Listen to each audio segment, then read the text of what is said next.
The Against All Odds podcast, sponsored by Oak Forest Recovery. This is the Against All Odds podcast. I'm Hunter. This is RJ and Rachel, and we're here with Chelsea Newell. So you're from West Virginia. I am from West Virginia. Okay.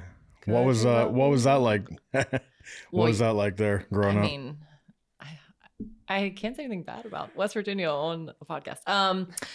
It's like camping all the time. So, no, I'm just kidding. I grew up in a really nice town, and it was really small. There was like 200 kids in my whole school, and they were, who do you go to school with in kindergarten is who you graduate with. Everyone's the same. But there's also no crime, and, everyone knows everyone, and there's not really like classes of people. Everyone is the same. And so as much as like the things that aren't fun about it are also nice. Yeah. So it's just very different from here. Yeah, it sounds almost like an idyllic way to grow up. Yeah, it was definitely safe. That's like the main thing that I would think, like as a parent now, giving up the exposure to things that I wish that I would have had is worth the safety that I had as a child. My experience of West Virginia growing up was a bit different. Well, you're in Parkersburg, right? Yeah. Which, I mean, West Virginia is like pretty commonly known as like the worst drug state in the United States. Is it? Yeah, we have the highest overdose rates. Yeah. Oh, well, I was in Grafton, which, it was like right below WVU. So if you went up to Morgantown, there was some of that, but Grafton wasn't really. I mean, if you were on drugs, everybody knew, but I didn't know that. Yeah. Interesting. Yeah. The opioid epidemic hit West Virginia harder than any other state.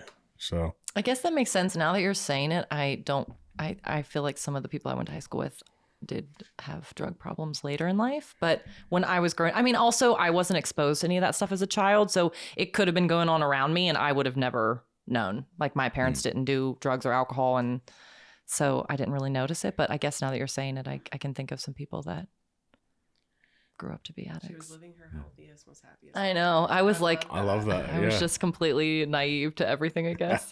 So, but I do remember like walking to the gas station by myself at like 6 and like getting taffy, and it was normal. But now I would never let my children do that. Like ever. It's a different world today too. Oh, sorry. Yeah. Oh yeah. I don't know if it's a different world as much as we have social media to show us what the world is like, and it maybe was always that way, but you only knew it if you were exposed to it because it's kind of hidden. Good point. Right. Yeah. Now everything's scary. Yeah. Now everything's scary, especially if you have kids. Yeah. And I really don't think in general our brains as human beings are like set up to be exposed to know everything bad that's going on in the world all the time. Yeah. That's why people are so stressed and mental health is so bad, and everyone does alcohol and drugs is because we're just exposed to things that we were never. Like you're supposed to know what was going on in your village and worry about that. We're way overexposed. Yeah. We have access to just so much information. Yeah. It's much. Like media overload. Right. All the time. Yeah. And then you look at like your screen time report at the end of the week, and it's just right. It's like, oh my God, how many hours per day? Disgusting. Yeah. And like a lot of that's just all this random stuff. Where like when we were kids, at least when I was a kid, it was like if the news came on at night when you were at home, you know what I mean? Yeah. Where now it's just all day long. Right. And now it's so easy to manipulate that stuff. Like people would just put out so much stuff and it actually affects like how people are, Right. Yeah. Well, and if you're a creator, most people, you want people to watch your videos. So you make them more shocking. So everything seems elevated when it probably isn't. I tell my kids all the time because they'll be like, I saw this video and this happened. And I'm like, how we watch movies, like you watch the Avengers, like all of it's fake. Like everything is probably fake. Like don't believe what you see just because it was in a video. Yeah. Well, so are you a content creator? Not purposely. I did some, so when I was going through what I was with Dan, I did some content creation as more of, and I think a lot of people can relate this. It was more of just like an outlet. Yeah, because the people that were around me didn't want to hear. You know what I mean? Like the people that knew us and saw our like perfect little white picket fence family didn't want to know what was going on. And my family had no experience with alcohol, and his family didn't want to face it. And so I didn't have anyone to really talk to. So I started kind of like having my own therapy sessions with myself through TikTok, and it like blew up. And there were so many people that could relate and were living the same. Like I've done film in the past and executive producing and acting and things like that. So I would like act out scenes of things that had happened between the two of us. And I would have a million people say like, I have lived this exact scene. Like I have this, I feel like you were in my room and like saw my life. And it was very therapeutic. And so that's kind of how the social media thing happened on TikTok. Instagram came from a film that I did in London, and a lot of those people were from that. An actress. Well, I just produced it. I paid for actress, and all of the things. But yeah. Well, take us back. I think that, you know, if anybody that's watching right now, it's like, okay, what are we talking about? Yes. And how did we get here? And, let's start from the beginning. Yeah. Of the story. So I was married for about 2 years when I realized my husband was an alcoholic. So he was a Special Forces Marine, and he had been doing it for about 6 years when we met. He did 10 years in total. And he deployed a lot in the first couple years of our marriage. So he did like small deployments and special like off deployments that nobody was supposed to know about. And when he got back, was having our first child. We'd been married for about 2 years, like I said. And the first 2 years of our life were literally perfect. I know everyone has. So was he drinking then? So he drank, but we both did, but normal. It was never like he wasn't drunk, or if he was, I didn't know, because I was never exposed to alcohol in a way where I could see, like, to me, being drunk was you were being crazy. Like you were being loud and you were like falling and whatever. I had never seen a functional drunk, like a functional drinking person. When you guys were drinking, what were you drinking? We didn't even drink like we would go out with friends to like local, where they have like local beer. What's it called? It's like not like a bar, brewery. but like a brewery. Yeah. I don't even know what it's called. So we would go to like a local brewery, and we would have beer that was made locally, and we would just have IPAs. like one or two. Yeah. And never, like I said, I never thought he was drunk. I never got drunk, and we would go home, and that was really it.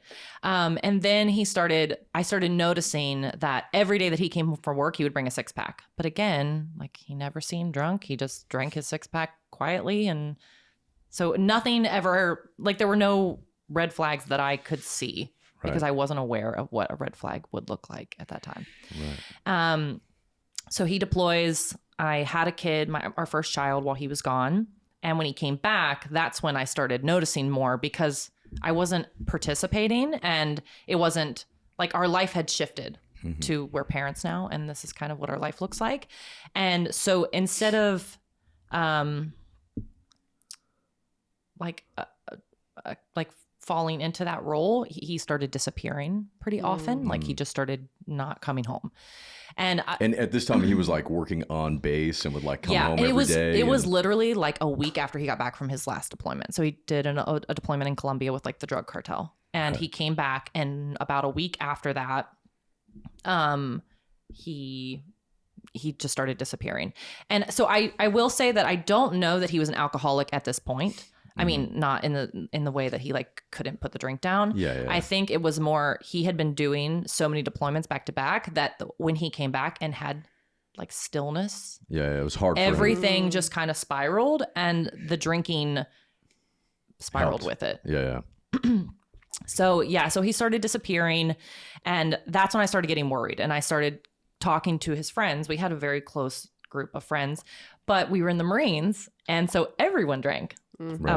Drinking wasn't weird. And those guys don't like to talk about. They don't like to talk about it. They don't like talking about that because at all. a lot of them are alcoholics. Yeah. And so if you start bringing to the forefront, like, hey, this is the behavior and it's not right. Yeah. And they have to look at it themselves their wives say, well, my husband does all those things too, and they bother me, but I never said anything. And so, it just kind of becomes a thing. So everybody wants you to wipe your feet at the door. And so very quickly, my circle got smaller, because I was wanting his friends to see too. I wanted his friends to help. I wanted someone to address it, because everybody was just pretending nothing was happening. And I think I'm not like, I don't have any animosity towards those people, because I don't know what I would have done in that position. And Dan was very well respected in the community. He was a leader among his peers. He had done many hard deployments, and he was like really good at what he did. He was also a kind person and a good person, and he was the person that would give his shirt off his back to anyone. And so everyone highly respected him. So me trying to get them to like deal with this was hard for them to do, because I think they felt like disrespectful, maybe. Well, so I've spoke to a lot of like active duty military, people in the military that need help, but it's the consequences of admitting that they have a problem that keeps them like trapped in that, because if you get kicked out of the military, you're screwed for the rest of your life. And the military will not help you. Oh no, they won't. I don't know if I should say this, but the colonel of his, when it boiled to a head, we had been moved out to California where he became an instructor. So his superiors were no longer recon Marines that had served with him. They were people that did not know him, that had sat behind a desk their entire career. Right. And his colonel told me, because I was trying to get him help, I was like, can you put him in a rehab or do something for him? Yeah. They did a 30-day in-house rehab, and that didn't fix it. And so they wanted to kick him out. And he had been like meritoriously promoted. He had like medals from his deployments and things like that. And they just wanted to dishonorably discharge him for being an alcoholic. And the thing they were trying to kick him out for was drinking when he was given a direct order not to drink. Oof. Yeah. Yeah. They put him in the brig for it. And then they wanted to kick him out. And they were literally telling him he couldn't leave the brig until he signed discharge paper waiving his rights to a court martial. It was pretty dirty. Yeah. Wow. Luckily he had a very feisty wife that fixed all of it before he got out. But what led up to that? I mean, where were you guys before you came to California? And then so we were in North Carolina, and that was kind of where it started.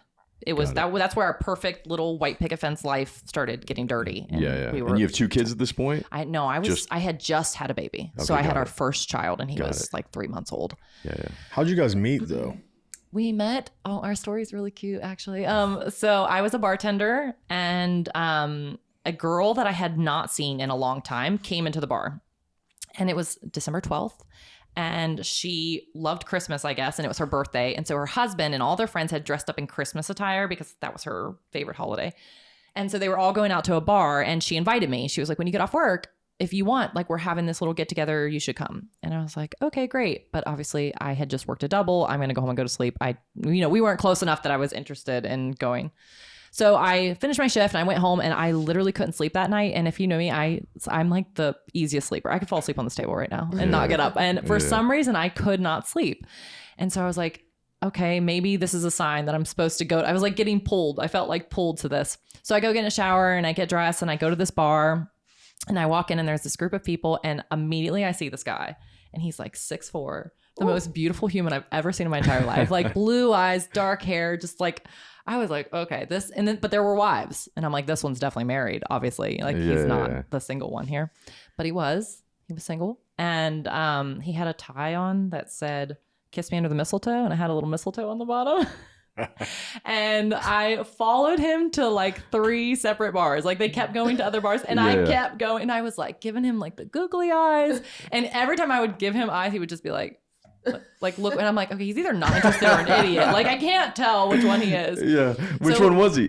So finally he's with all the guys, and I was like, I'm going to go home. I'm tired. I'm either never going to see this guy again and regret that I didn't do anything, or I'm going to do something stupid and then also not see him ever again. So who cares? So I literally walked up to him and like picked up his tie and put the mistletoe over my head, and he kissed me, and then we were inseparable. We got married 3 months later. Wow. It was like it was one of those things when we met each other. And it's funny because when I tell that story in front of him, or when I used to tell that story, he was always like, I never saw you looking at me. I did not know you were interested. Men are just clueless. They sometimes. do not know. They are give you a little literally retarded. Yeah.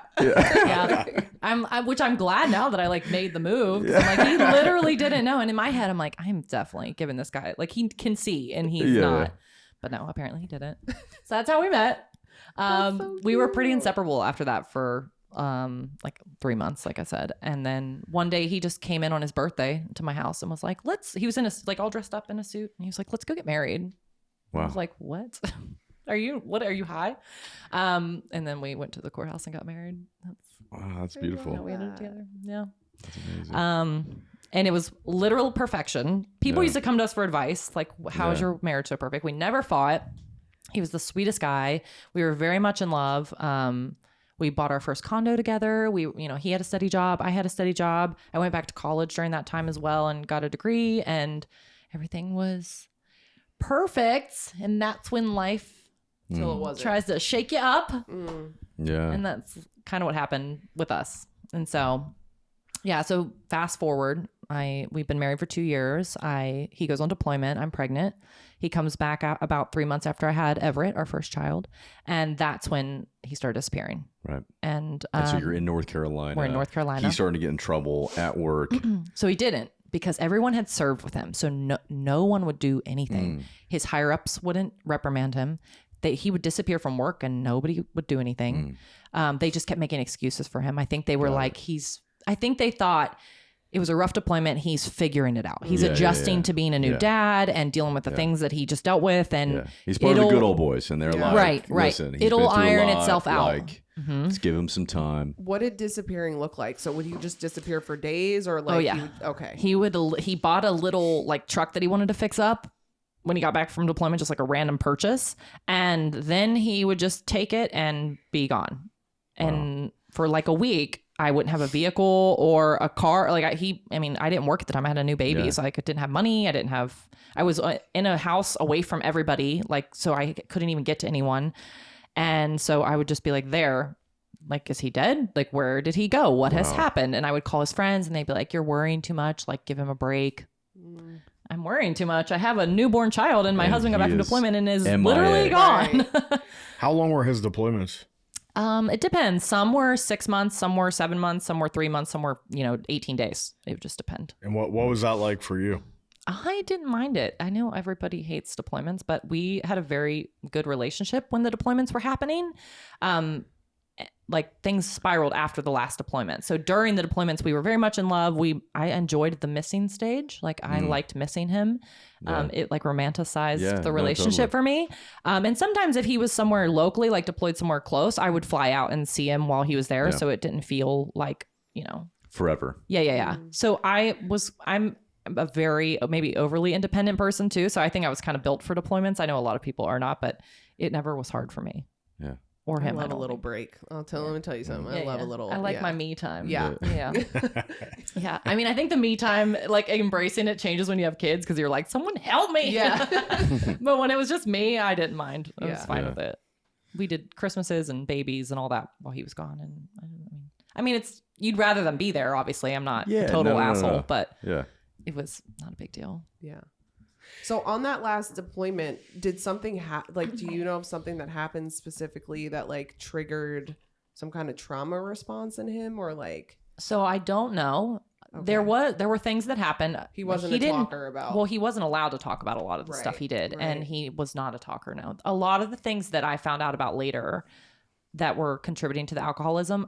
We'd been married for 7 years when I found out. Like I didn't know any of it, and he would just get really drunk and word vomit things, and I'd be like, whoa. And then later when he gets sober, he'd be like, take it all back. Oh, none of that. I was just drunk. So then I never knew, well, what has happened to this person? Because I don't know what to believe. But he did. One thing that happened on the last deployment that made me wonder if it was something to kind of shake him up is he called me one time that was like, he was visibly shaken and told me that he loved our son and like to hug him for him. And it was like very specific to our child. And I don't know if he saw something that like shook him or but it was just very random. It was a very random thing. And I've thought about that to wonder if maybe that had something, but I don't know. Yeah. Okay. So you're back, North Carolina. He's working at the station. They're covering for him. He's disappearing. And then you guys get relocated to California. Yeah. So he got orders to California. And at that point it was like, I'm gonna fix it's gonna be a new stage. We're gonna get out there and everything's new gonna life. be fine. We're go out, all new friends. This was just a stage. I've just been stressed. It's all new, but I'm gonna adjust. I'm gonna be an instructor, everything's gonna be good. So we come out. I fly to California with my newborn, and he drove across the country with a friend, a Saint Bernard, and our 2 cats. So we had like the whole thing. So I come out here, but when we moved out here, we didn't have anywhere to live. We were going to buy a house. So we stayed in a hotel for like 4 months. And boy, when he got out here, nothing changed. We came out and I was in a little hotel room with my son and all the animals. And he would say he was going to work and he would leave all day and then come home like 3 days later. And finally I got a hold of, because my sister was in the Marines as well. So I had like a little bit of a community that wasn't attached to him, but knew people. And so I got a hold of somebody and asked them to like check in and make sure that he was going to work, and he had not even checked in. Wow. So he was just disappearing and leaving us. What would he say when he came back from these disappearances? I would try to find out where he went, and he would lie and say he was at work, obviously. And then when I was like, well, I know you're not at work because I've checked and you haven't even checked in, then it would turn into like a guilt thing. Like, you're going to get me in trouble at work. You cannot call people. You can't check in. Like, I'm stressed. You're making me more stressed. If you make me keep talking about this, I'm going to leave again because it's just overwhelming me. Yeah. So I got to the point where I just stopped asking. I was just like, if you're going to leave, can you just like leave me a card or something? Like, let me know. Yeah. Like, let me have some sort of control over what's going on with me if you're going to be this way. And so that's kind of how that progressed. But it went through stages. So he would disappear and things would be really bad. And then it would get to a breaking point where I would say, you know, I can't live this way and I'm going to separate myself from you. And then he would be like, well, I'll get sober. I'll fix it. And he would get sober for 30 days. Yeah. And that cycle went on for a couple years when we moved out here. How would he get sober? Would he just stop, or would he go to meet? Did he ever get like help or? So I don't even think he ever really, really got sober. Yeah. But it took me a long time experiencing it to be able to realize when he was drinking. It's so much so that by the end of it, he could have one sip of alcohol and I could tell. Know. I would know. And it sounds silly to people that have never been around an alcoholic, but I swear to you, he would take a sip of alcohol and it was like his eyes were not him. Yeah. Like I could just look in his eyes and see like something dark that wasn't there when he was like sober. shark eyes. Yeah. And it was, so it took me a while to get to the point where I could notice that though. So I think what he would do through the 30 days is drink less. Like, and was it only alcohol at this point? And there was nothing else? Nope. He never did any drugs or anything that I know of because he got drug tested at work. Yeah. And what did your family think like during this time? My parents are big prayers. Yeah. And so they just kept... My family loved him. Like, everyone loved him. He was a wonderful human, and he had built this rapport with everyone where he was not the villain to anyone. He, like, everyone wanted to help. And so my family accepted it because my dad grew up with an alcoholic, abusive father. And so Dan was never abusive. But he knew the signs of alcohol and things that were going on. And also he believed, like, my parents believed me. I think a lot of our friends and family didn't believe me. Like, they thought that I was too conservative and that Dan was just having a couple beers and I was getting upset. And I was like, but he's disappearing. Yeah. And like, this whole thing must have made you so crazy. Oh, Right. I mean, that's years of, I think it's so fascinating to talk to somebody from this perspective, right? Because normally we're talking to people that have gotten sober, right? And us three are all sober. We're the ones that were Dan. Yeah. Right. And that's Causing such a havoc. different perspective Oh, for sure. than the person that's like becoming so internally hyper vigilant, right? Trying to figure out what's going on, being an investigator, trying to look for signs and symptoms, calling people, looking for little pieces of information, and what it turns you into.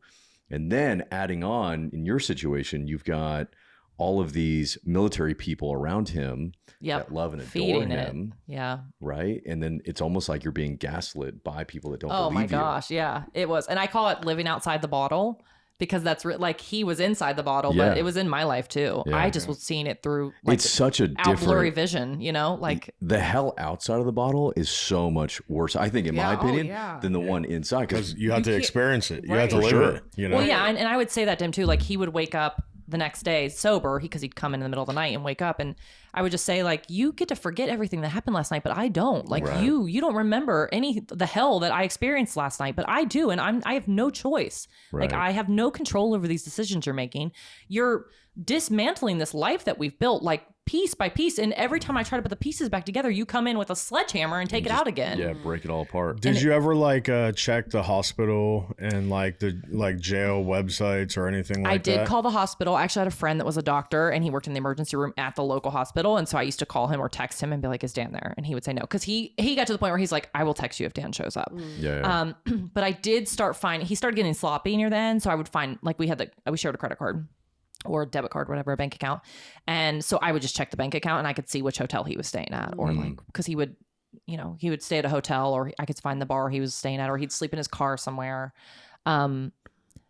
I did the Inspector Gadget thing for a sure. while, Yeah. but it got so exhausting and I was becoming a person that I didn't know myself anymore. You Yeah. know, like you get to a point where you're like, who am I? And what is this Yeah. life that I'm living that I would never have picked for myself? And then I think for a long time, and I think a lot of people go through the stage where you keep seeing the person that they were and you want to get them back to it. Right. But you can't. Yeah. They're not that person anymore. Like there's the person before alcoholism, there's the person during, and then there's the person after. Right. None of them are the same person. Mm-hmm. Totally. And so I got to a point where I was accepting that this is who he is, and I'm either going to live this life or I'm going to remove myself for it and wait for the person that comes after. Right. Because the person that he was he's gone. Yeah. You had to go through the grieving process, Yeah. which took all those different Yeah. phases. And I went through the grieving process early. I mean, people would say 7 years isn't early, but for me, I was before the end. Yeah. Like I had already grieved him before, which, as awful as it sounds, it made it easier. No, absolutely. Because I was like, well, I knew it was this or that, you know, like I was prepared for one of these scenarios to happen. Right. Yeah, you accepted it. Yeah. Yeah. So, but then, so when we got out in California and he started disappearing again, other things started happening. Like it is a progressive disease. So infidelity entered the chat. And that was something I was not prepared for because like I said, we had a happy marriage. We weren't, you know, How did you find out about that? so he started sharing it with me. Sharing like it while with he you? was drunk. Yeah. Oh, He shared things with me during the drunken stage. I think it got to a point where it felt like he was trying to push me out of his life. Yeah. Right. When he was drunk, because the only thing he had to face was me when he was sober. Right. Like I was the reminder of reality that he was trying to escape. Right. And so he would, when he would get drunk, he would share awful things with me. Some of them I don't know that were true, but it was like he was trying to. And then when he would get sober, he would say like, you can't forgive me. Like you can't forgive me for those things. You have to leave me. Like you can't forgive the things that I've done. Yeah. And I would say like, I can forgive you actually. And I try to offer grace over and over and over again. And you do that when you're with someone that you love that's an alcoholic, but you don't realize that you're just enabling them. Right. Like what you think you're giving is grace. You're just pushing forward the disease that they're going to get deeper into. And the longer you enable them, the harder it is for them to take action to fix themselves. 100%. And so while I thought I was being like the good wife that was loyal and forgiving and loving, I was just pushing him further down the path of his disease. Well, we talk to so many parents on the front end in the line of work that we're in. And when I'm talking to moms, it's an interesting spot that you're in, separating a mother from their child. Right. And in most cases, at least who we're talking to is like a child that's coming in, somebody who's like young adult. Yeah. And so there's usually like a mom attached, right? Who's been enabling. Yep. And to get her to stop. And I'm always like, listen, this is the most unnatural thing, right? Like this is not how you're wired, right? This is not how we're wired. It's certainly not how a mom's wired. It's certainly not how a loving marriage is wired either, right? Because we're like, it's ingrained in us. Yeah. Take care of it. Well, I want to show up. Yeah. I want to show up. I want to show up. I want to show grace. I want to be a good wife. I want to be a good husband. Right. All of those different things. Or like a mom with a child. Like I want to protect. Right. Right. And I want to get them safe. And I want to get them back to where they were. Kind of like what you were saying about Dan. Right. And it's like we have to unlearn that when it comes to this super unnatural thing called alcoholism. Yep. Right. Because the very things that our nature tells us to do are the very things that make it worse. Oh, for sure. And that is like just Yes. And That's I the had weird- someone share with me once when I was at an AA meeting. It was an old man. And he said, and this really helped me, and I hope that it helps other people that are dealing with someone that they love, is that, like you said, you love this person, right? And you want to support them and help them and be there for them when they fall. And they already feel so abandoned and they already feel so hurt and they are already dealing with all these things. Like, how could you leave them, this person that loves them? Like, that's what you tell yourself. But they call alcohol spirits. And the thing that is with them is not them. And that Right. thing you're loving and opening the door to is not them. And until you close the door to that thing, you will never get that person. Right. You won't help that person because you're enabling this spirit, this thing that has attached themselves to this person that you love. And that's what you're supporting. You're giving that thing love. You're feeding that thing to Right. hold on to them longer. Like you have to set boundaries because they can't escape that if you're helping it. Right. Yeah. And that's what you're doing. Yeah. And I was like, well, that makes it a little easier. So then in my head, I would tell myself, like, I'm not closing him out. I'm closing out this thing he's bringing with him. Correct. So did you get to the point where you like left or? Not exactly. I did. So he, about a year before, so I don't want to spoil it, but I think a lot of people think that if you put these boundaries in place that there's going to be a happy ending and you'll fix them, but that's not always the case. No, right. And so about in 2019, this has been going on since 2014. I woke up one morning. So the night before this happened, it was a bad episode. So he was at the house, my son was there, and some things happened that I had never felt really that my son was in danger. And I did. I was worried. I slept outside his door, my son's door, that night. And the next morning he disappeared. He left like he always did because he didn't want to face it. And he came back the next morning and I woke up at like 4 a.m. and he was pacing back and forth in front of the room. And he was in his head, he was saying, I can fix it. I can fix it. We can fix it. It'll be okay. And he was not talking to me. He was on the phone No, he was talking to something. to himself. Yeah. And I like stood up and I watched him for a while and I was like, Dan, you can't fix this by yourself and I can't fix it for you. Like you have to go because at this point, like I'm your wife, but I'm his mother and I can't participate in this and not protect him. Like that's my job now. Right. And That now took the place. Right. Right. And I said, for one, if I just allowed you to keep doing this, if you hurt him one day, I'm hurting you too. Like I'm hurting him and I'm hurting you because you don't want to hurt him. It's double loss. And so I said, like, you have to go. You can't come back until you're sober. And he did. Now this went on for a long time where I had said, you can't come back until you're sober. You have to leave. You can't, if I find another bottle, I'm going to leave. If I find this, I'm going to leave. If you charge a card again, I'm going to leave. But I never did. I would always forgive him. But this time I said, you have to go. You can't come back in this house until you've been sober for a certain amount of time where I feel like it's going to stick. You cannot come back. And he left. And I thought it would be just like all the other times where he would leave and come back, but he didn't. I think he genuinely was afraid he was going to hurt somebody. So he, the next day, he didn't hear from him, and I checked our credit card, and there was a plane ticket on it. He had bought a plane ticket home to Connecticut, where his family lived. And he said he was going to get sober. I finally got a hold of him, and he didn't take anything with him except the Bible I had given him. And he told me it was because my notes were in it, and he wanted to like read my notes. Sorry, just 1 second. So he went home. Sorry, It's okay. but that was the last time I saw him alive. So, he went home to get sober, but he didn't. Just 1 second. No, you're fine. Take your time, babe. So he would call me while he was gone and say that he was going to stop drinking. He was going to go to AA. He was going to go to a rehab out there. And, I'll come home and go to rehab. And I would always say, like, you can't come home. You can't come home until you're sober. Like, I have to see that you're actually sober. You call me one day and say you're sober, and then you call me a week later and you're wasted. Like, you have to be sober. You can't come back until you're sober. So I didn't fully close the door because I let him, like, I didn't get remarried. I didn't get a divorce. I didn't do anything. I like left the door open because I would say, like, I still love you and I want to be your wife, and, but I can't let you come home. So just 1 second. I compose myself.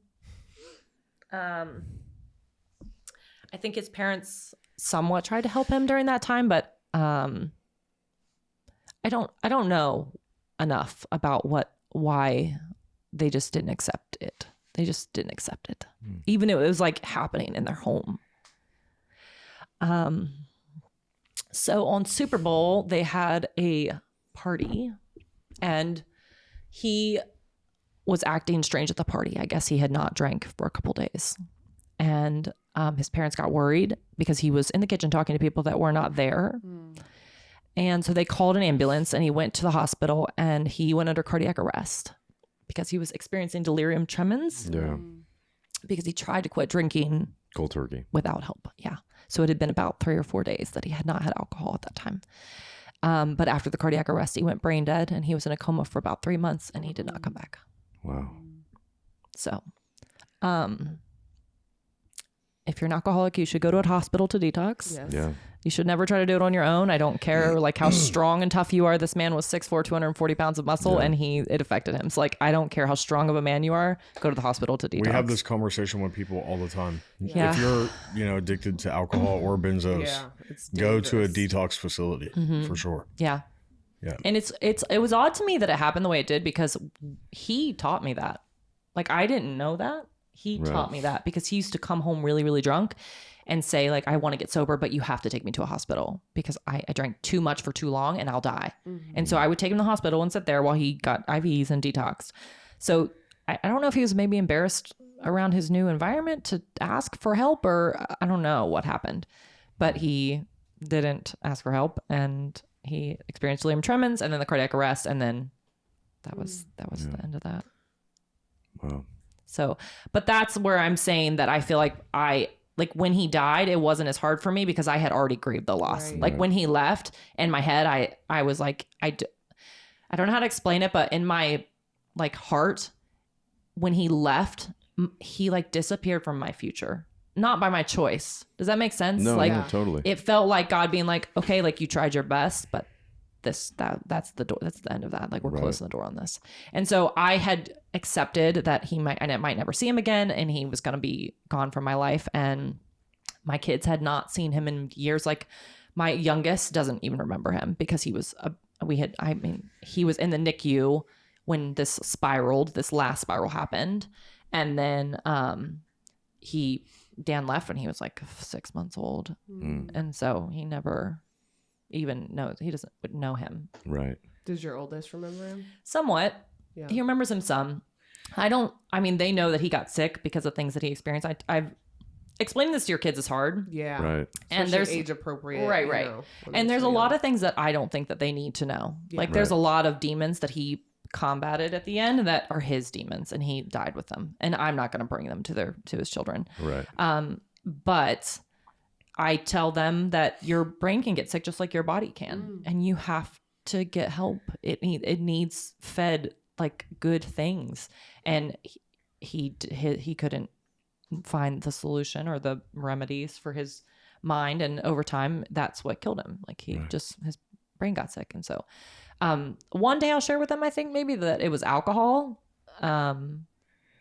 That's something that I think a lot of people that love an alcoholic deal with later is being afraid for their kids. Like everyone says that it's somewhat genetic. And so you wonder, like, even though he's not around and they're not experiencing the alcoholic lifestyle, like what is stopping that from happening to them one day? And like you mentioned earlier, someone's like a mother, I dealt with it with Dan. I don't know how I would deal with it with my kids. Right. Yeah. Like, I don't know if That's like a worst nightmare to Right. even think about, I think, for anybody, especially people in addiction or people that have seen it firsthand already, through a loved one. I think about that all the time. Mm-hmm. And like genetics and all of that does play. My kids have 2 addicts on both sides. So I'm like, oh, the odds are stacked a little bit, but all we can do is just educate. And now so much, So I think that those conversations, like God forbid anything did happen, I think you would be a really... you can tell them the things that would work, right? And all about the like trying not to enable and yeah. I do think that the education makes a big difference. I dove into educating myself on alcoholism when Dan left because for the longest time it was my fault to me. Right, what have I done wrong? What could I have done better? What if I'd have helped? Like there were situations that I handled terribly. Like thinking back, like screaming at him. I threw water in his face one time when he told me that he had been unfaithful. Like, what is that helping? Nothing. But I had lost control of my entire life and myself. because you give up control of everything. Like at that point, you become somebody you don't know. And have you had therapy since? I have had therapy, and I've also read every book on the planet about like men with trauma. Like there's books written specifically for spouses of men with trauma and childhood trauma and things like that that men don't talk about. There are so many men that have had trauma as a child that do not share it because when they're a boy, they're taught not to, they're groomed not to. And then when they become a man, they can handle it because we teach our men that it's strong to carry it all by yourself. Right. And you can't and you shouldn't. And I think like you might be a man now, but you were a little boy, you know, and like that's not yours to carry and you shouldn't have to. But I think that leads to it a lot for like addicts and alcoholics. Not always, but it does play a big part. Yeah, well, I feel like especially in Dan's situation, you've got a special forces, you know, active duty person, which is, you know, almost like the peak level of like, I'm a man. Yeah. And I can handle it. Like not just like handle it, but like, no, I handle it. Yeah. Right. Yeah, that must have been a tough place to be. And their culture is so alcohol centered. Oh yeah. So which is I've dated some military men, and oh man. As soon as they get there in the barracks, they have all these 18-year-old boys or men in a barracks together, and they bring in kegs and and they're like, no alcohol in the barracks. Nobody listens to that. Marine Corps, nobody listens to that. They are all drunk all the time, and then they go through something traumatic, and you've already made them. You just made them alcoholics, like you created a bunch of them. And then when they're like, hey, I'm struggling with alcoholism, the military is like, oh, I have a broken piece of equipment that I must get rid of to replace with another piece of equipment. That's what the military thinks in their head. Like their colonel, when I went to his colonel and told him, hey, he's struggling really bad with alcohol, I think he needs help. He said, here's the thing. I have a broken piece of equipment that's costing me a lot of money and I can't replace it until he's gone. His colonel told me that. And I said, if you kick him out right now, he will be dead in a year. And he was dead 1 month shy of the year of him getting out. But they don't care. Right. No. They're like I said, they are just pieces of equipment to them. Yeah, it's a machine. So after like learning everything that you have and experiencing what you have, do you feel that anything could have been done differently? No. And I think that most people that have dealt with this should never have that mindset because it will kill you. For sure. Yeah. Like, could I have done things differently and handled things differently? Probably. But if I ever think that way, it will just spiral into like, you have to close the door on it and just say like, what's done is done. I know better now. Yeah. So if I'm ever in that situation again, like for one, dating, I see red flags, maybe when they don't exist. Like I am very careful about my selection of men. And here's the thing, like people can drink and not be alcoholics and that's fine. But I know based on the traumas I've experienced that like they would be triggers for me and I can't, like it doesn't align with me. And so I only date sober men. And it's not, you know, there's nothing wrong with men that aren't sober. It's just like, I'm well aware that like, because of what I experienced, that I would freak out if a guy was having a beer every night. Like I wouldn't be able to like incorporate it into my life. And so instead of thinking like, what could I have done differently? I'm more just like, how can I educate people that are experiencing it right now, that are living it based on what I experienced and how it affected me. So I did set boundaries, but I didn't stick to them. And that is the number one thing for people that are living with an alcoholic or loving an alcoholic or have a child that's an alcoholic is you have to figure out what boundaries you can establish in your life to keep you and your loved ones safe. Right. And you have to stick to them no matter what. No matter how you have to stick to them. And everyone's like, well, you know, like I'm married to an alcoholic and he makes the money and I don't have any money. And so like, I can't move out. And you know what? Like it might be difficult. Like you have to go move in with your parents and live with them for a couple years until you get on your feet or find a friend to live with on your feet or like get some government subsidies or things like that. It's going to be hard. I don't expect it to be easy. And you might have to give up the lifestyle that you're currently enjoying. But I promise you that him leaving this house and putting your kid in the car and getting in a car accident and you have to bury your baby is way harder. For sure. You have to pick your hard and like that you need to choose this. Yeah.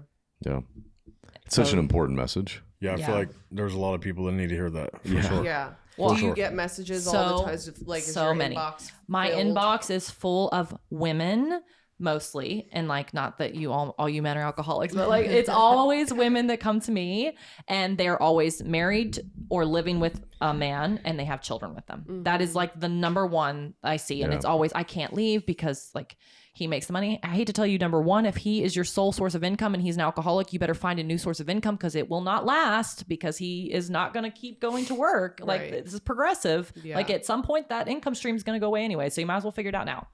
And the ones that have kids are like the most heart-wrenching for me, because I get that, but it's, you have to put your kids first. And like this, he might not be dangerous right now, but he could be. And like, even if he doesn't mean to be, or if he's not violent, or if he, you know, drinks away from the home and comes home dry, like, you just never know. And it's that this grown man is no longer your responsibility.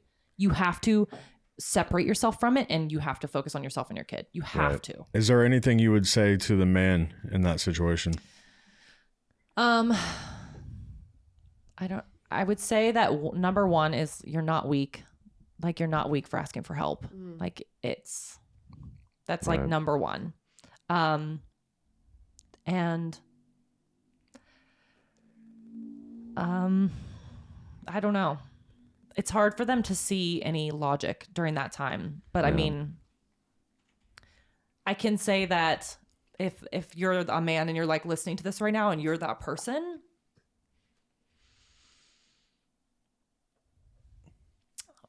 I have a good life and my kids have a good life, and he's not here, you know?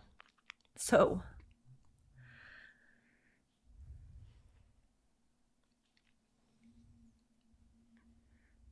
they'll make it without you, but they don't have to. They want you there. Right.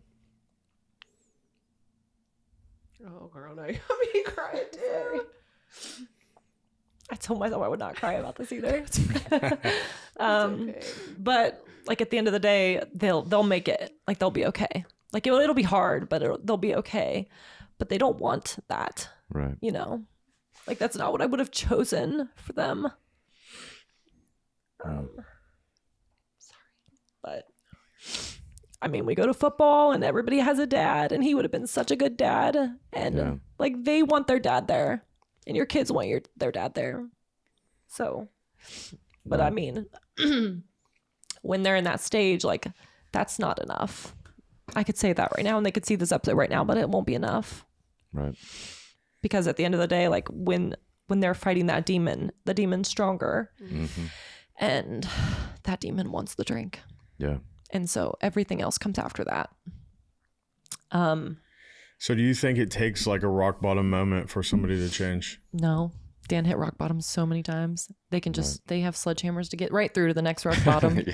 People think that. They say, I mean, I hear that all the time, like, just let him hit rock bottom. And I would be like, okay. What does that even mean? Right. And I would, there's levels. There's levels. What does that even mean? I would let him hit rock bottom, and I would sit by and watch it and be like, perfect. Literally, something terrible would happen, and I would say, perfect. Thank God. Perfect. This will be it. And it wasn't. DUIs weren't that. Getting kicked out of the military weren't that. Like, losing me wasn't that. Almost killing our kid wasn't that. Like, where's rock bottom? Like, they choose their rock bottom.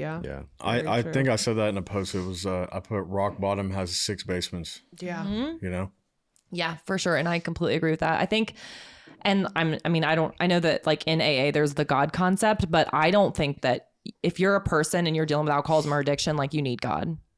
Like, because it's not just you, like, you are combating the demons that you've brought through your life and drug with you everywhere, and you're letting them have that drink, and like, you're suppressing your judgment and your mood and all the neurotransmitters that make you who you are in your brain, and you're allowing that to take over. And so, like, you need God, you need him, you need his help. You mentioned AA. Did you ever find AA or Al-Anon? So the one guy that I have dated since my husband, and we're actually really good friends now, he has led Nasty Paw, which is like North County, San Diego, young people, whatever. Okay, for years. So he's been sober for about 10 years, and he was played a huge part in me getting, like, coming to terms with, it's not my fault. I couldn't have done anything but different.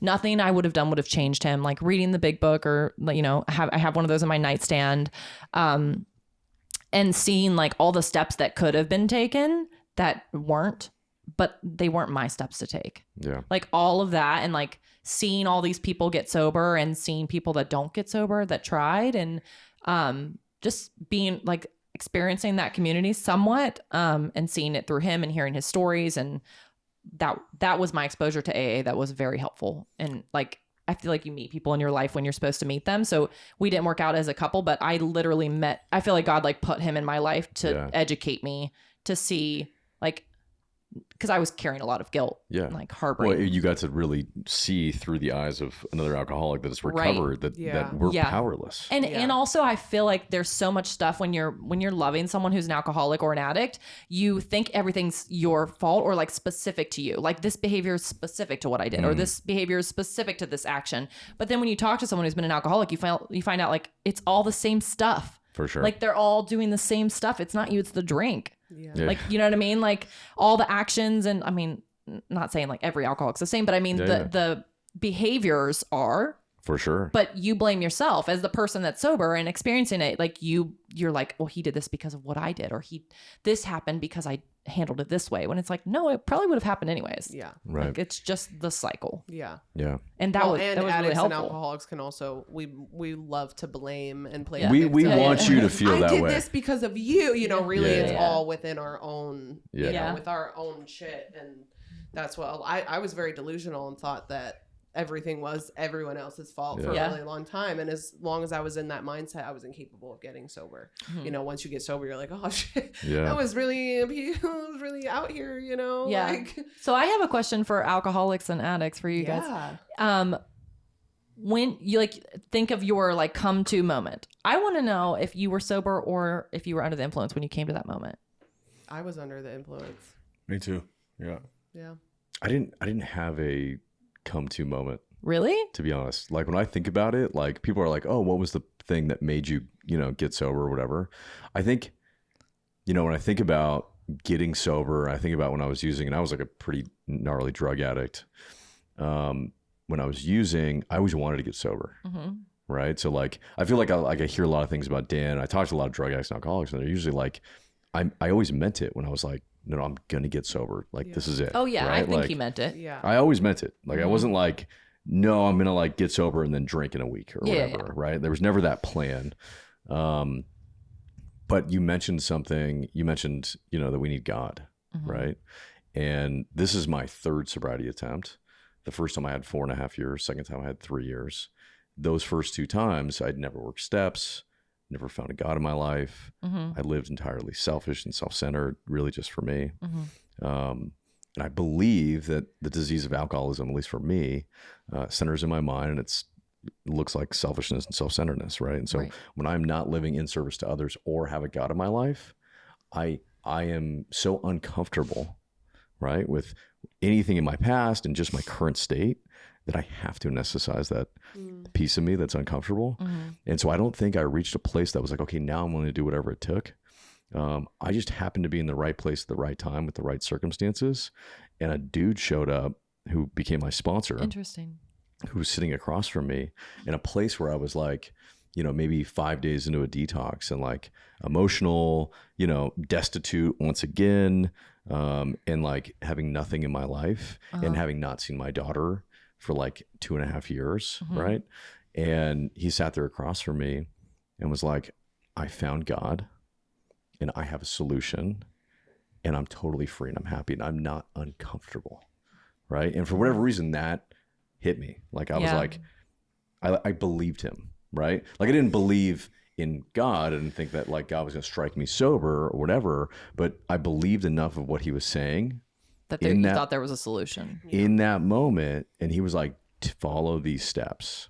Right. And I started writing and I started just following the direction. And ultimately, everyone had held boundaries. I had a wife and a kid and she had left and she had got filed for divorce. And I mean, I had lost everything. Right. And I had nowhere else to look or move, right? I'd run out of money.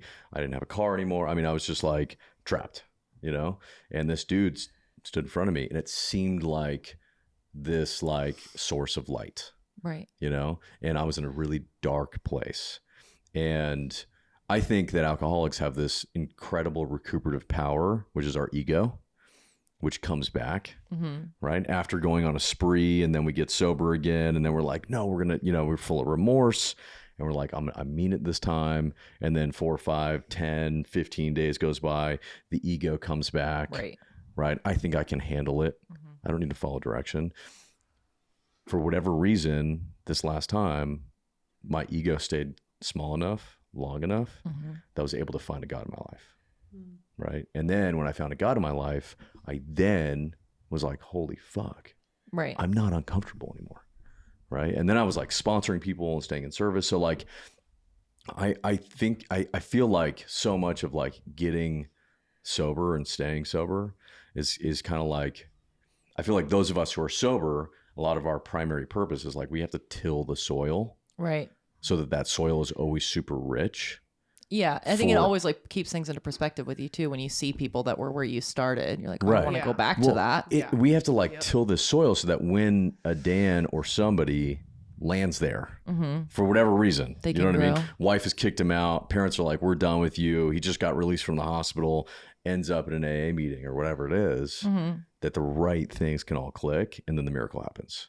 That's the only way I've ever seen the miracle happen. I've never seen it because somebody reached a bottom. Right. Because I've seen horrific bottoms. Yeah. And they're like, you can always go lower. You know what this bottom makes me do? Crave alcohol. It's gonna Dan like, well, and they want to drink. They don't even necessarily always have to go lower either. Yeah, my last bottom was very much an emotional bottom. You know, like, I mean, when I came to Austin, when I was in New York and I came to Austin, I had a job. I had my kids. I was doing all of the things on the outside. I was a functional addict. And I got to this point where I was like, I don't even want to be here anymore. And I was so desperate that I was finally like, I need to go get help. Like, and that was it. And I left and I always had these excuses. Like, I can't go because my kids, I can't go because my job, like they need me and all this. And I was just like, fuck, I'm either going to die or I'm going to go and like try to get help.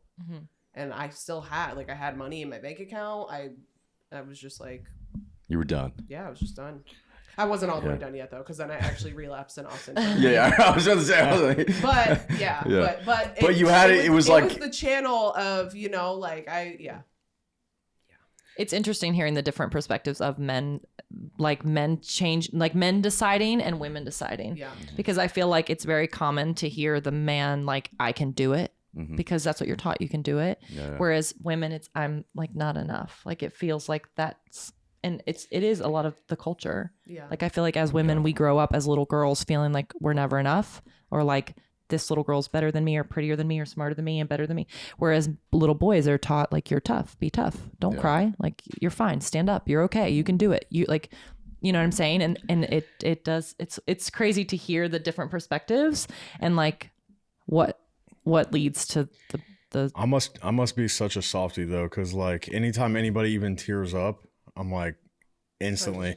It's because you're healed and healthy emotionally. That's healthy emotion. Empathy is not a female trait. It's a human trait. Yeah. No, it's so healthy. I try so hard to like balance that with my boys, because I do want them to be tough. I do want them to be masculine. I do want them to be men. Like they're going to grow up to be men one day, and a strong man is a good man. But being strong doesn't mean that you don't feel hurt. Being strong doesn't mean that you handle everything by yourself. Being strong doesn't mean that you're number one. Like humility is masculine. Like strength is masculine, but emotional stability is masculine. Like being able to empathize with people is masculine, but like our culture doesn't teach that to men. And so a lot of men that end up going to drugs or going to alcohol is because they can't carry it alone, but no one can know that.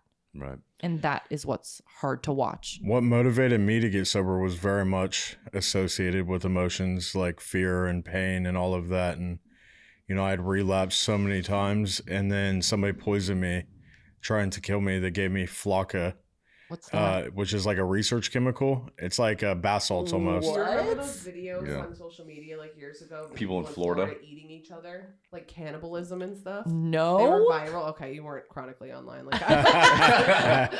But yeah, that's and it looked just like meth. And this girl put it into the meth that I was doing, and I injected it and blacked out for 3 days and didn't know who I was, didn't know where I was. My parents took care of me. God. And when I came out of it, I was like, oh, okay. Actually, I'm scared to use again. Yeah. I finally accepted that I couldn't do it, you know? And that's what it took for me. Yeah. And did you go to like jump into an AA group, or what did you do? I went to treatment. Okay. I was blessed with health insurance for my mom. So I had the ability to try over and over and over again. And I went into treatment, and I had a lot of reservations before of like, oh, like I can get sober for a period of time and then I'll be able to smoke weed again, or I'll be able to take LSD or shrooms or whatever and manage it. But this time I was like, okay, I'm not even going to think about that, you know, and I'm going to finally take suggestions. And I think I stayed in treatment for like 4 months, and it changed my life. So look at you now. Yeah. Look, treatment's a good thing. I remember when Dan, there, like right near the end, right before the last spiral, there was a 60-day sober period. He was sober for 60 days. And I literally had just accepted it's going to stick. I had just accepted. And I remember I got home from work and we were going to go out for my birthday, like go have dinner. And I got home and I saw the dark eyes, like the darkness. I had literally just accepted it. But I remember when we went through that sober stage where he was like, well, I have to deal with my PTSD, and like the drinking was my escape. So maybe now I should like smoke weed instead. I remember the like, let's therapy. replace it. And and when I tried it with him, because I would do it, I was like, I will do anything. Like honestly, being high sounds better. You know what I mean? Like that's sounds what safer. It does. And I was like, everyone smokes and it got weed. really Who cares? weird. Got really weird. Well, then it was like he wanted to like we have to go smoke weed every day because we like we went and got a blunt, and I had not smoked weed since. My God, I was like 17 sneaking out of my house. So we get a blunt. Like, is that what it is when you roll it up? Okay. Yeah. So we went and got one of those, and we stood outside my house. We got a babysitter because I had kids at this time. I got a babysitter because I was like, we're not going to like watch my kids high. That's for sure. Yeah. So we get a sitter, we go out, we get a blunt, we share it. And I remember... I sound like such a like loser prude. I remember getting high and in bed thinking like, God is so mad at me right now. Like he's so mad that I just did that, which is so stupid. But then the next day, it's literally as soon as we woke up, he was like, let's get a sitter and go get high again. And I was like, okay, like this maybe wasn't a good idea. Yeah. And so then I was like, maybe next weekend. But between like that time he got drunk again. So it didn't really, I didn't have to go get another blunt. Yeah. But I do remember. You were like, please, actually, no. Yeah. Let's not. But I remember the like trying to find other Yeah. things. Like, well, if you won't let me drink, like maybe I can get high. And then he went to therapy. Also, this should be addressed for like in general, the healthcare system. He went to therapy to get off alcohol, and they gave him pills that he became addicted to. What are you doing? What like, kind of pills? I don't know. I dumped him down the toilet and he couldn't get any more. But like Xanax or something? It's probably. Had to have been, right? he was given two different kinds. One, all I remember is one and like this is him telling me, so who knows? But one was supposed to make him sick if he drank. Okay. And one was supposed to make him calm down, like calm him down. Oh, yeah, Xanax. Some Xanax. Why Xanax would is you Xanax. give an addict or an alcoholic pills like that? Oh, they love to do that. What is that? love Is that. crazy. That's I was like, I saw them in the thing, and I was just like, please, God, no, like not more. I can't deal with more. So I dumped them all in the. Yeah, the health. Yeah, and then I called his therapist and was like, "Are you insane?" She was like, "I'm just trying to do my job." I'm like, "Well, not well." Yeah. Yeah. It's like the harm reduction model, right? So it's, you know, I have a interest. I don't know. My perspective on it has shifted a little bit. You know, you read the big book of Alcoholics Anonymous, and there's a letter in there from this guy named Dr. William Silkworth, and he was kind of like the preeminent doctor of the time that was like treating alcoholics, right? And he had done it for, you know, decades and decades. And essentially what he writes in there is, you know, we've made 0% like change, right? In decades, like we have not made any effect on the problem as a whole, like at all. And then so, you know, Bill gets sober, right? He starts going in and he's like got this like God spiritual solution, and people start getting sober, and he's just like blown away, right? In his letter. He's like, I don't know what this is, but this weird altruistic movement for whatever reason Is working. seems to get these people sober. Yeah. And for decades, us medical professionals have not been able to do anything to help them, right? And so you look at like psychiatrists and therapists who spend an hour or 15 minutes or 20 minutes with somebody who just keeps drinking and losing jobs and getting DUIs and crashing cars and getting in all sorts of trouble. And the healthcare system is not designed to help get people sober because it's such a, it's an undefinable process. It's also like a lifelong process too. Lifelong, but also like it's, in my opinion, it's such an undefinable, we got to get you to find God. Right? Like it's so obscure and abstract, and the healthcare system is not designed to do that, to handle that. Right. So they got to come up with these things. They're like, okay, well, if we give you this and this, and you take this every day, you losing your job or getting into car accidents, drinking alcohol is going to be way less. Yeah. For a couple months until you're addicted to That's these what I'm pills. saying. Right. But they're just trying to like bring it down, because the other option is like, okay, we have to build an entire community for somebody. Right. And like, when is the healthcare system going to get to a point where they recommend people to AA, like refer people to AA? They do. Do they? Yeah. Okay. I guess it depends. Like to me, that would be, if you're a therapist and you meet with someone and they're clearly an alcoholic, like as a therapist, shouldn't you say? Just depends where you go. Yeah, it depends on the person. Or go to an inpatient. At Oak Forest, all of the clinicians are in recovery. Yeah. Oh, nice. See, but that's so totally different than just going to a random therapist. To like a hospital. But a lot of them do private practice as well. You know what I mean? Yeah, no, so you got to find the right person. That's good. Yeah. But there's a ton that also are just not educated on. And his was like a military therapist, and she was just like, here's some pills. Yeah. Drink them with a beer. It's just a much cheaper solution. That's what. Yeah, for sure. That's what I mean. Yeah, it's like, which is sad. Yeah.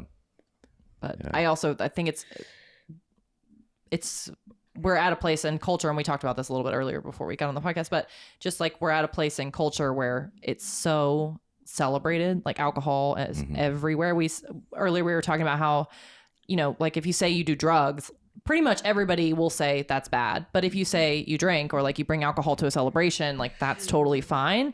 Even though we know that it's a depressant. One, it's like blocking neurotransmitters in your brain that are like you need to survive as a person. We go to social settings that are supposed to be celebratory, and then we take depressants. Like what? But it's so embraced that alcoholism is becoming a huge problem because it's almost taboo if you don't drink.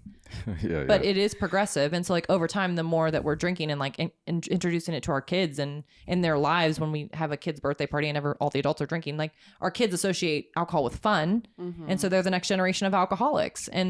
But our healthcare system isn't even set up to help them. Right. If you think it's bad here, the UK is much worse. Yeah. I've spent a lot of time over there, and because it's publicly funded, everything is a cheap fix. It's just over medicated, and there's a pub on every corner. It's wild. In the UK too, they're like the culture there is even more tight-lipped than we are. Oh yeah, right? Where it's like you don't talk about this. Yeah. It's a fascinating thing. But I think doing stuff like this, really starts to kind of open people up. It's like we got to talk about it. We got to talk about these things. There's so many people that aren't, like just like you said, you have your inbox is just filled with all these women that I have the same thing. They're like, I love an addict. Like, how would I deal with what this? do I do? Yeah, exactly. And I think just educating people, because so many people if you didn't grow up like in a world where you have been pre-educated on all of this, and this is why I talk to my kids so openly about my oldest is 14, so like I talk heavy about it. I go into the details and the trenches of every single thing so that he knows all of this. And I try to do the same with my following and the people that message me as well. Like, so I think it's really awesome that from your experience, you're going to be able to help all of these people. That's really awesome. Well, I appreciate you saying that. I do, because talking about it is hard, obviously, but I think it would be a disservice to his life if I didn't. Right. Like what was the point of losing him if it doesn't help someone else? Like I hope that there is a man out there that hears his story and says, I don't want that to be my story. Like, I don't want my wife to be on a podcast in a year talking about how she made it without me, because I couldn't get sober. Like, if that's enough to get somebody to go get help, then like that's enough for me. But yeah, I mean, who knows what it takes to get a person sober. It's different for everyone, but sometimes, I mean, a lot of my inbox, and you're probably the same, as women saying this is literally my exact story. Yeah. So if a man can hear this and be like, that sounds like my story, but that doesn't have to be my ending, then that's hopefully Right. the goal. This might be kind of random, but was he buried or cremated? I don't want his parents to ever hear this podcast, but at the end, I was here and he was in Connecticut. And so I gave up my rights of next of kin because every time they needed to do a procedure on him when they were trying to figure out what was wrong, they had to call me and it was difficult. So midway through, I gave my rights to his parents so they could make the medical decisions without consulting me. Well, obviously they don't that doesn't transition when he dies. So they chose to cremate him. I would have liked to have had him buried in a military, cemetery because he had those rights and he could have had the military burial and all of that, but I was not consulted when that happened. So he was cremated. Yeah. At what point during that whole journey did you start making content? I don't know. I was actually thinking about that before I came on this podcast. I can't remember if it was after he died. I think it was. After he died, but I cannot remember if I started doing it after the leak because there's a very blurry line between when he left and when he died for me because I kind of, like I said, I kind of grieved the death when he originally left. So I think it might have been in that transition period when I started making content, but it was more of like, that was when I started doing like the therapeutic, like this is what happened. Like this was like that, like the reenactment of the scenes that we experienced. But the giving advice and things like that, I believe came after he died once I had accepted like, oh, okay, this is the end of this part of my life. Do you have any questions? Yeah, I actually, I don't know if I should like open this box for myself. Open the box, Do it. girl. Do But, it. One of the things that I used to struggle with a lot is when he was really drunk, he would essentially like treat me like a non-existent human. Like dismiss, like I would sit in front of him and cry and like beg, and it would just be like, and I wonder, like, as the alcoholic or the addict, like when you're sitting there experiencing that, like, are you even registering, or like what goes on in your head? And I know it's different for everybody, but I always used to be like, what is like, does he just not care, or is he not in there, or what's going on? I know for me, well, first of all, it depended on what my level of intoxication was, right? For sure. Sometimes I wouldn't even remember things, but I know for me, I always cared immensely. Like I remember like my parents crying, my friends, my boyfriend, like begging me to stop. And like, I felt so terrible. I hated myself more than anybody else. And I think when it was not that I didn't care. I cared actually probably too much. And it was like this cycle of like, wow, I'm such a piece of shit. You know, like I would sober up. I would remember that. Yeah. I would be like, well, I'm such a piece of shit. Like I am just like, I'm not worth it. Like, you know, that whole cycle. And then I would go use more because it was like this cycle of everything that was happening. But I definitely cared. I would just use to cover up that. And then it would be like, you know, the same thing would happen. And I would hear these things and the people crying and the people begging me to stop. And then I would just... It's that cycle, you know? Yeah. I think it would depend on what drug I was on. Because if I was on like a downer, I couldn't even like literally function at all, you know? But if I was on like a stimulant, then I was hypersensitive to everything. And I would have took it probably more exaggerated than what it was, you know? Like an overwhelming amount. Yeah, I just feel like, you know, I don't know, when I think about it, it's like, when I'm in that state, I'm so consumed with self. Like I'm just so selfish, and like, yes, I'm aware of what's going on. I do, like, just like you said, I feel really bad. I want to stop. Yeah. But in this moment, I'm in it. Yeah. And since I'm in it, this is what I want. This is how I want to feel right now. And you're getting in the way of that. Right. And it's like, look, tomorrow I'll be good. But like right now I'm getting the thing that I want, you know? Yeah. And so of all of them, like a combination of those, like a combination of them is what and like, I could be wrong, but like, I've always wondered if my interpretation was, because I do feel like I'll be better tomorrow. Like this is what I want right now. And you're in the way of that. I can like remember things where that was definitely what he was thinking. But I also remember the self-loathing. Yeah. And I know that when you're drinking or you're doing drugs, like your whole goal is whatever you're struggling with and whatever's weighing on your heart and your mind, you're drinking to drown it or you're taking pills to forget it. I'm and trying this to- person is coming in trying to make you face it. Yeah. So it's why like the people that love them the most always get hurt the most because you're trying to help them when they're trying to avoid reality and avoid these things and you're just reminding them of it. Yeah. Like go away. I want relief. Yeah. Right. And then I've got my relief. I've gone through all the self-torture of like self-punishment, you know what I mean? Of like, I'm a terrible piece of shit, right? Doing this. Right. I've already gotten over those hurdles and now I'm doing it. Yeah. So now I'm in the moment. I've already made the sacrifices internally, right? Yeah. Of like, of my own soul. Yeah. And now I'm in it. And then when somebody's trying to pull me out, I'm like, dude, I already sacrificed everything. So I could feel this way right now. Like, Yeah. Let me have it. Exactly. Let me have like, it. I know. But then when you get sober, you don't want to talk about it either because Well, you're Because then because you're you're back in that sober right now. shame. So it's Yeah, like it's you're like a back in that constant shame cycle. and Yeah. that guilt, and then that drives you to you know. I used to go to bed and be like, I'm gonna get sober tomorrow. Like I am going to being completely. I'm doing it. Like I hate my life. This is terrible. And then I would wake up in the morning, and immediately as soon as I woke up, if I wasn't fucked up, my brain would go into that.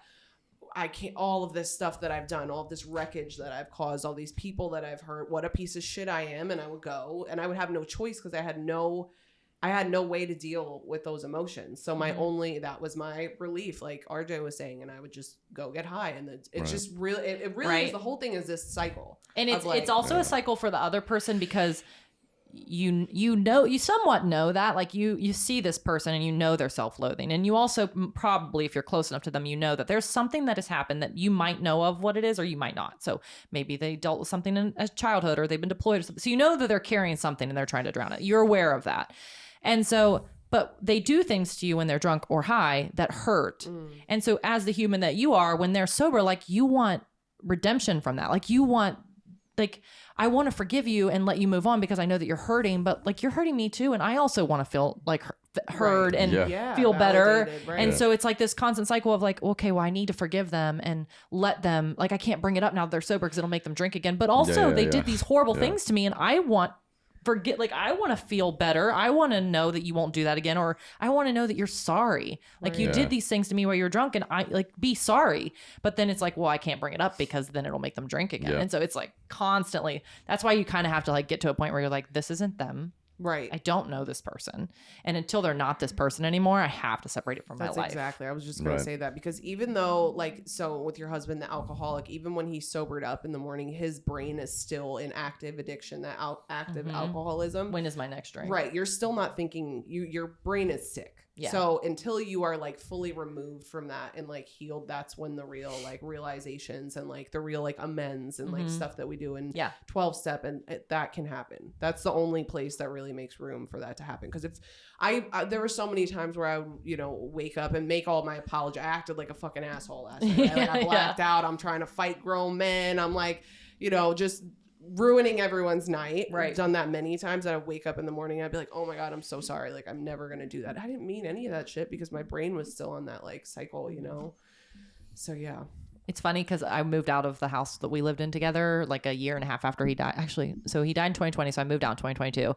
And I remember when I was moving, finding alcohol, like empty alcohol containers everywhere. Wow. Like because I could tell he was drinking, but I didn't have proof. And I would go crazy trying to find proof all the time because I'd be like, I know he's drunk, but like there's no wine anywhere. There's no beer anywhere. I didn't see him drink. Like maybe I am crazy. Maybe he's not, because he would like gaslight. Yeah.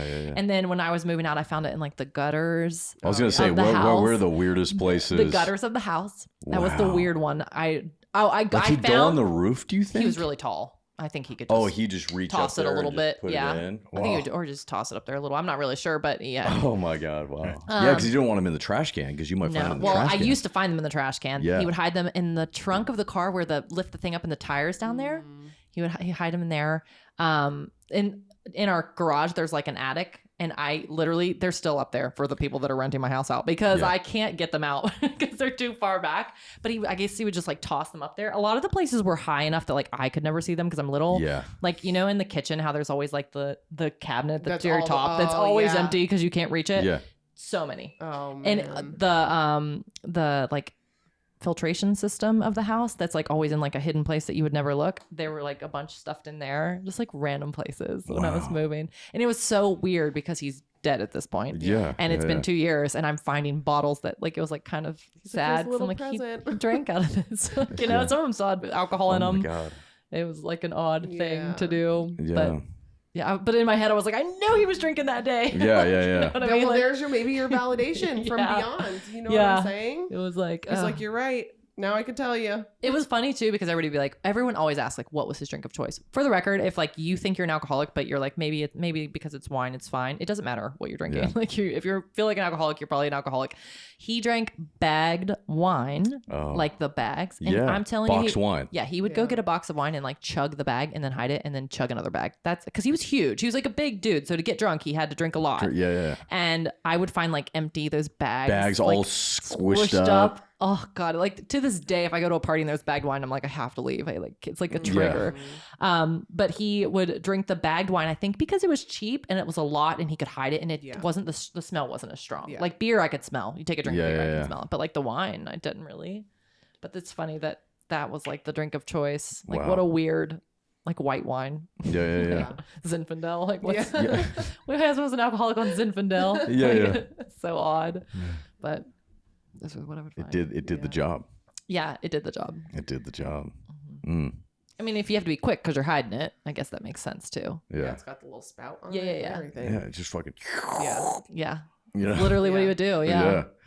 Yeah. It was odd. And what he would drink too and be like, it would get him there. I don't know how much he drank. I mean, I would just find like he would come home from work. He would work, so he still worked, and he like went to work every day, worked a 9 to 5, and he would come home. And by the time he got home, so he was definitely drinking on the road. And he would come home, and it was just like glassed over, and I'd be like, "You're drunk," and he'd be like, "No, I'm not." "Yes, you are." It was just, "Chelsea, you're being crazy." And I'm like, "Maybe I am being crazy, but I'm pretty sure he's drunk." And so then I would like search.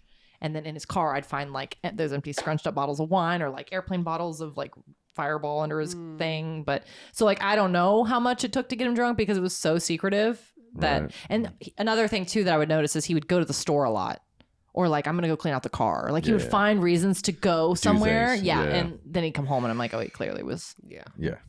Classic. Yeah. Classic. I've done that. I did You that know what's many funny times, so. is my sister dated a guy recently. And he did it like we would be hanging out and he would keep finding reasons to, and I'm like, Megan, he is drinking. Like he's a drug I addict. think Yeah. like and Something. I could tell, and she would be like, no, he isn't. He just like he gets like anxious. Or he told her that he got anxious around other people, and so she thought he just had like anxiety around. I'm like, Megan. Did she get to the bottom of it? They ended up breaking up. Thank God. After like 4 years, I'm like, my sisters all dated alcoholics and addicts too, and I'm like, did we not learn? It's a family affair. Did we not learn? Love Like, that. do we all want this to happen? Yeah. But yeah, and I would notice it in other people where I'm like, this person leaves for like every time we're around him, he would leave like multiple times and he'd come back a little quieter and a little weirder. I'm like, okay, there's no one else picking up on this. Like this guy's got something going on. Yeah. But my whole family would be like, you're just sensitive to it. You're just paranoid because of what, I'm like, no, I'm not paranoid. I'm aware. Like, Yeah, I you're like, can no, note- I'm I hyper noted. vigilant. Yeah, I've yeah. been sharpened. Yeah, for real, Yeah. literally. I think it's so funny how you went from like growing up in the family that you did, knowing nothing and being so sheltered, and to now being like, I know, Yeah. actually, I know Black all belt, of the things. kung fu. I can sit in a first date and I like, I want to toot my own horn because everyone's gonna be like, that's crazy. But I can sit in a first date with a guy and I can tell if he either is an alcoholic or will be. I 100% believe that by the things he says or the things he does for fun, like the things he shares with me. Yeah. Men that, women too, but I don't go on dates with women, so I can't I speak want for to hear them. this. I want to hear. But I feel like if I'm on a date with a guy and if we've gone to dinner and he's went through this, and this is very common, before we even get our food, he's drank 3 beers, like water, like not even paying attention. I'm like, okay, for one, if this guy is not an alcoholic right now, he's going to be. Right. That, and then also there'll be men that everything they do for fun includes alcohol. Yeah. Mm-hmm. Like everything. There is nothing that they've shared with me or they'll talk about like drinking with their buddies or going on drinking trips, but it's like all the time. Right. And I'm like, okay, well, this person, even if they're not an alcoholic, their life is very alcohol heavy. Oriented. Yes. Yeah, and it's progressive. So like if you drink all the time for 10 years, like at some point you're like, at what point are we an alcoholic? You know what I mean? Like like people will be like, oh, I think the national like standard for alcoholism for men is 4 drinks a day or 14 drinks a week. Did you know that? No. So to me, that means 3 drinks a day is not an alcoholic, which is a lot. Like that's a lot of toxins going in your body every day. I think for women, it's a little less. Especially like what kind of drinks are we talking right, about? Right. You know? So it says like if you have 4 alcoholic drinks a day as a man or 14 a week, then you're an alcoholic. Imagine drinking like 4 Locos a day. I was just right. Just I don't know if they specified the alcoholic drink, but I just thought that was weird because I'm like, well, what if you have like, I mean, 14 a week is like a lot. That's a lot of alcohol to drink every week. Every week? Like, are we talking about every week? Like, at what point? Yeah. So, anyways, but everything's just alcohol, right? But I swear, when I'm on dates, I like halfway through the date, I can tell like this guy would. Like if I have to say, like if I was like, well, what if we didn't drink? Like what if we started dating and like you could only drink like on a holiday and that's a problem? Yes. Then I'm out. Yeah. I'm out. And also, why is it a problem? Like, you know what I mean? Like it's like you were saying, it's so socially ingrained in our society. I literally don't even date military. Like I won't even.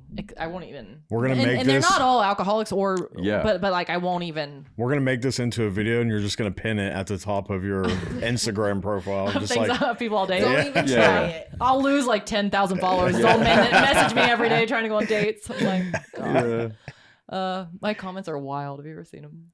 No. They're fucking crazy. Oh, like weird, wild. And they're always the same. They're always the same 30 men. The same dudes that are just all alcoholics in the military. Probably. They're probably all They're just pissed. Yeah. Just post it on there. I'll just lose a bunch of followers. They'll be like drinking their beer, like, fuck her. 4 drinks a day is not bad. No, I'm just kidding. Okay.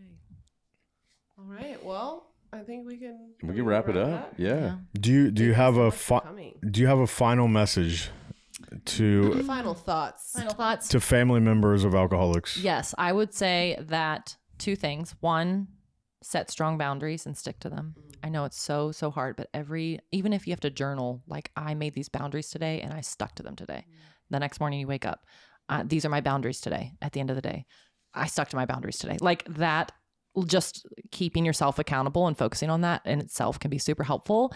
And then 2, just keeping in mind that like that person is not like the person that they are when they're drunk or in addiction is not the person that you're trying to help. Like it isn't. Like that they have to combat that person inside them before you can help the one that you love.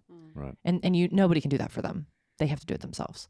And so like coming to terms with those 2 things and stop trying to make all the decisions for them would be my final thoughts. And I know those are really way easier said than done, but just like even if you have to repeat it in your head every day, like getting to that point will help them. You're helping them by separating yourself. Yes. I love that. All right. Thanks for coming out. Yeah, thanks for having me. This was really fun. Yeah.